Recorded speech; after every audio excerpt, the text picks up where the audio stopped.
If you're working for the weekend, you're almost there, folks. Good day. It's First Take. Thank you so much for being with us on a Friday. Max Kellerman is in NYC. Stephen A. is off for good reason. He is getting an award. Congratulations to him.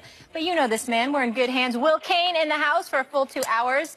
Looking forward to this. Glad to be here. It's going to be fireworks. Yeah. Good to have you. You ready to work, Molly, Max? hey, Will. How we doing? Molly, I can just say now, I mean, it's 2 hours from now. I cannot wait to hear your final take on Jameis Winston. I can't wait to hear it. Yeah, I might have went in. So people, please stay tuned for that towards the end of the show. But you know who else went in? Draymond Green. Thanks for queuing me up, Max. He never shies away from a microphone or a technical, racking up his 11th of the season last night in the Warriors' 10th straight regular season win over the Clippers. Green was talking trash all night, even telling Paul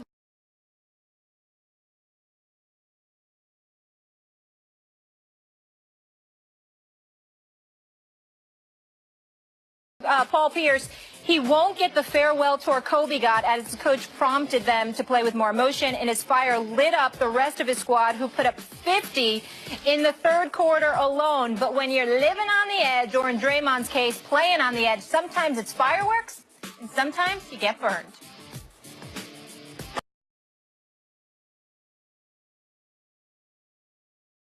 I wasn't arguing, though. I said how. Whatever happened. How many arguments you got into your life and you said how? Answer the question. A couple, maybe. A couple. And all your response was how, and there was an argument. You never know with girls sometimes. Yeah.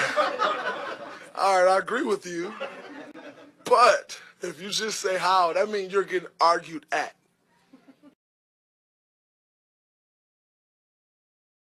You're not arguing if you say how. I told him, I said, let's see if we can take a different tack, and myself included, let's lay off these guys, I want Draymond to go right up to the edge and not cross it. And that's asking a lot because it's, he plays right on that edge all the time. That's why he's so great. That's why he is who he is. We need that from him. As we all remember, in last year's finals, Draymond's suspension clearly held them back from winning another title. Max, will his dramatics hold them back again? Well, I don't know if you can even say that it held them back last year because you're comparing him to himself. Look, the answer is no. He's not going to hold them back from winning a title because that assumes that you can find someone else who can do all the things he can do and have the emotional temperament to taper it back a little bit so nothing bad ever happens. That's assuming a lot. Who's like Draymond Green? He's an elite defender at 5 positions, which means he can switch and everything, pick and roll, doesn't matter the combination. He can play in any lineup and against any lineup. And that alone would make him a very, very valuable NBA player. But that's not all he does. He also shoots the 3 well, which means that defenses are sucked out and it allows everyone else space to operate. They can play 5 out. He also runs the floor very well and exhausting the other bigs. He also is an unselfish player and he's high energy and leads them emotionally at times. So when you look at that entire package, you can say, if only he was on the other side of the emotional line sometimes, he wouldn't have been suspended in Game 5 and they would have gone on to win the title. But without Draymond Green there, who says they're anywhere near a championship? I will remind you that in Game 7, down the stretch, if Steph hits one shot, Draymond Green is the MVP of the finals. That's the finals that included LeBron James, Steph Curry, and Kyrie Irving.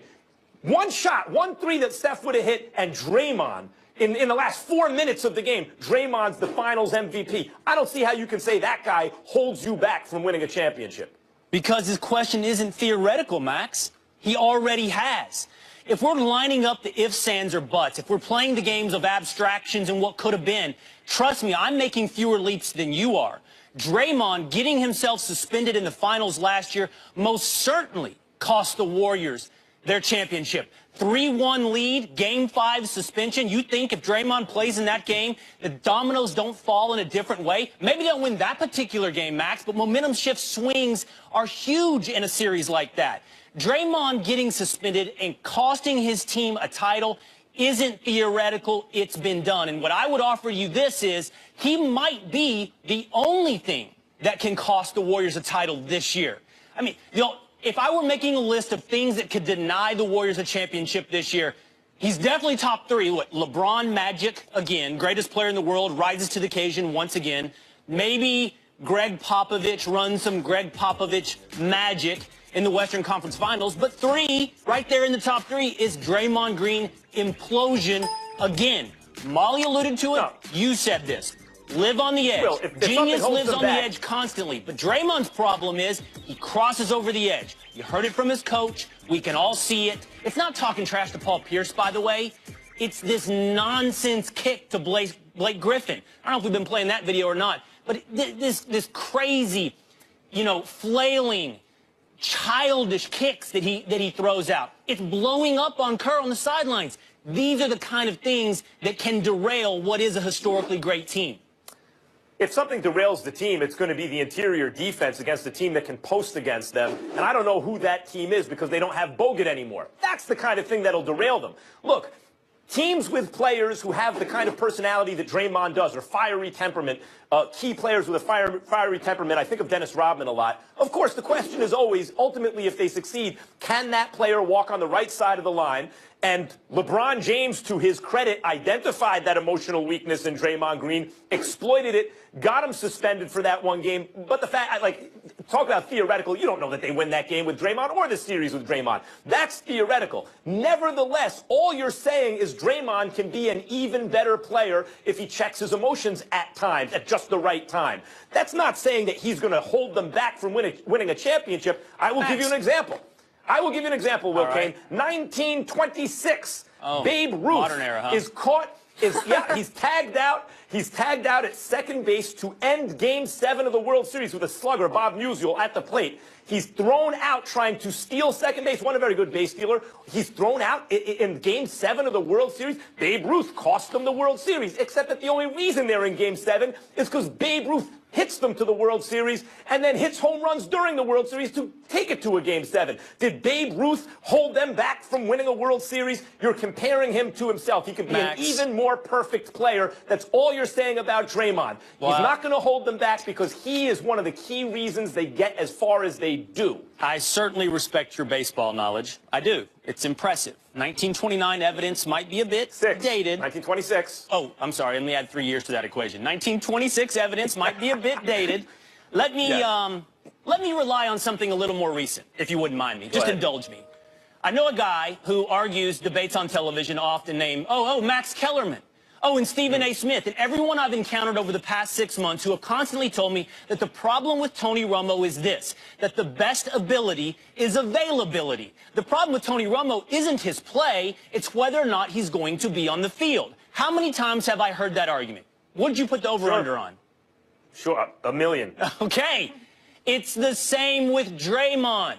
If he's not on the court, he hurts his team. You can, and you're right, all the statistics you rattled off about what Draymond brings to a team. No one's argument is that Draymond isn't a great player. Draymond is a great player. But greatness, and even more than greatness, genius, lies on that line that Steve Kerr mentioned. The line, the edge between complete and utter success and complete and utter failure. Draymond, too often, crosses over. We can lift him up. I'm not arguing that. Of course, Will, you're right about that. Of course he would be, but what you're saying is he would be even better if he could walk that fine line more expertly. Yes, we agree with that. He can be a more perfect player, and that would make the Warriors even better. But if there was no replacement for Romo, if you didn't have Dak Prescott, and Romo got hurt, say, in the Super Bowl, and yet you still almost won, you would be on TV arguing with Stephen A. and me, how could you blame this on Tony Romo? Without him, he didn't hold them back. Without him, they wouldn't have gotten as far as they did. And by the way, again, address this point. All right. He's one Steph Curry shot away from Finals MVP. How does that guy hold you back? He was going to win the MVP. It's not his fault the team didn't score in the last 4.5 minutes of Game 7. One score, and he's the MVP. First of all, let's take a moment to just acknowledge the genius that it takes to turn a Draymond Green topic into a Tony Romo topic. Let's just talk about the genius it takes to force the Cowboys that I'm alive into for that any reference. equation. I will give you that. But But I don't think I'm shoehorned him in. stretching here. The thing is this, Max. I understand. You can find ifs, ands, or buts. You can find missed threes. You can find other players that didn't rise to the occasion on the moment they were needed. But Draymond is a pattern of behavior. It's George W. Bush's famous line, fool me once, shame on me. Fool me... No, I'm going to mess it up just like he did. Fool me once, shame on you. Fool me twice, shame on me. It's now on us. It's now on the people that keep making apologies and excuses for Draymond.